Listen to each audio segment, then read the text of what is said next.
Here's the point.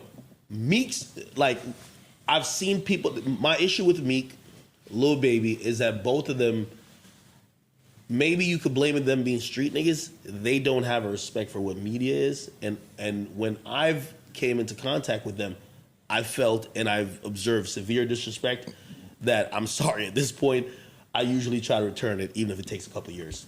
And for Lil Baby, I couldn't be more happy about how his career has turned out, because now he realizes that you don't get to control the narrative of what's hot and what's not. Not because you're from Atlanta and you thought you got a couple nice cars. It doesn't work like that. Now he's starting to come around, and salute to my guy P. He's working that out. With Meek Mill, he suffered a very fatal price. His career's done. You know what I mean? Like, he sold 6,000 records. You think his career's done? Well, that's subjective too, right?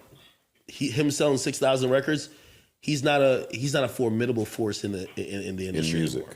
So of course he's gonna still sell records. I'm not saying that you can't sell a record, but does anyone need to care if Meek Mill is dropping? No.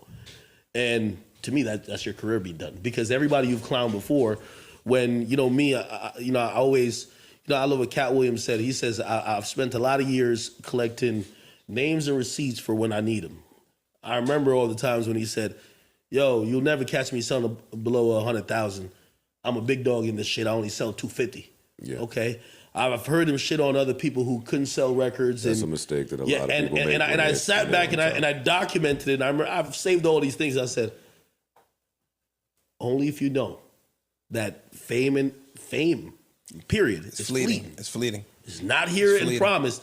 But everybody usually falls for that, potato in the tailpipe. Like, no, of course I'm going to be popular forever. These guys love me. I'm the king of Philly. What do we realize now? He was selling $250 a pop. He was with Nicki Minaj. He had singles with fucking Chris Brown. Everybody. Yeah, Ryan, nigga. That little arc. That's when he shit on me with the podcast. Mm-hmm. That was that exact 2015, 2016 moment. Hey, listen, as much as I know sometimes y'all give him hell, I'm more petty than that. You remember when he said to you, he was like, yo, some of these guys, they got a podcast. He was shitting on you because you had a podcast. Yeah. What was he on Twitter saying? He said he needed a podcast. Yeah, he said that's why I offered him a deal.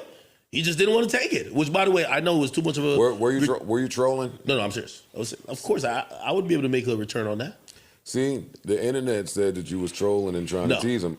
I was the only one came in here and treated that shit like it was real. No, I was definitely serious. That ain't the worst deal. I thought it was an amazing deal. It's not the worst deal. And I think you make your money back quick. No, I thought, not only I think it was an amazing deal. He'd have never finished that contract. I think it was a deal that it was like 52 I don't think he could have gotten at the time. Giving a rapper, a rapper a podcast is like Spotify giving Will Smith a podcast. Yo, come in here in 52 weeks. Never going to happen. Right. And you don't know what you're going to do. 3 weeks in, not happening. Yeah, and if I told y'all what